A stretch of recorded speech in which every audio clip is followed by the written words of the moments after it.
কিছু কিছু মালিক ভাই কেমন তোর আমি বুঝি না। তারা একটা অন্যরকম টাইপের কেমন তোর টাইপের বলতে, তারা হাজিরা কাম করিলে কাম চাই বেশি। ঠিক আছে, আপনার কাজটা কি সত্যি করছে না বলেছে এটা চিন্তা করো না। কে রে কথাটা করতেছে আপনার দেন, এই যে দেন, এই যে ফিলারটা দেখছেন, এটা কিন্তু রাউন্ড সুকাট, এটা কিন্তু রাউন্ড সুকাট। আর এটা কিন্তু একটা ফিলার। ঠিক আছে, আমরা ছাদের থেকে করছি না ওটা, এই যে ছাদের থেকে করছি। তো আমি কইছি মালিককে যে এটা একটা প্লেটটা যে বোয়ামু, এটা একটু ঠিক করে ছিদ্র করে ছাদের ভিতর থেকে 1.5 ইঞ্চি বা 2 ইঞ্চি ভিতর থেকে দিলে ভালো হতো, গোড়াটা মজবুত হতো।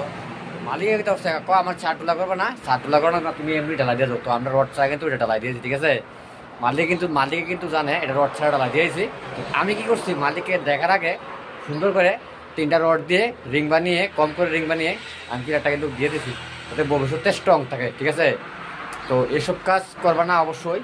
মালিকে কিন্তু কইছে রড দেওয়া লাগবে না, কিন্তু আমি কিন্তু বুদ্ধি করে রডটা দিয়ে দিয়েছি। কারণ মালিক কিন্তু সব সব সব মালিক কিন্তু সব কাজ বুঝে না। ঠিক আছে, তো আমি যত বুঝি আমার কাজটা আমি সঠিক রাখছি। আবার মালিকে কি মনে করুক সেটা কিন্তু আমি মাথা রাখছি না। ঠিক আছে, তো সঠিকভাবে কাজ করবো, # রাজমিস্ত্রি।